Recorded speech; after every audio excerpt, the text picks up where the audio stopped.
మారేడు దళంతో గనక ఇలా చేశారు అంటే అష్టైశ్వర్యాలు కలిగి తీరుతాయి.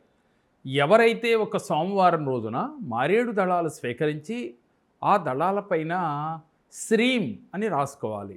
అయితే గంధంలో రోజ్ వాటర్ కలిపి రంగరించి దానితో మీరు శ్రీం అని రాసి ఒక్కొక్క మారేడు దళము లక్ష్మీదేవి అమ్మవారి యొక్క పాదముల దగ్గర పెడుతూ మీరు ఓం శ్రీనిధీశ్వరాయ స్వాహ, ఓం ఐం హ్రీం శ్రీం ధనం దేహి దేహి ఓం, ఓం ఐం హ్రీం శ్రీం ధనం దేహి దేహి ఓం అంటూ ఒక్కొక్క మారేడు దళం పెట్టండి. 108 మారేడు దళాలు కనుక దొరికినట్లయితే ఇంకా అద్భుత ఫలితాలు ఉంటాయి.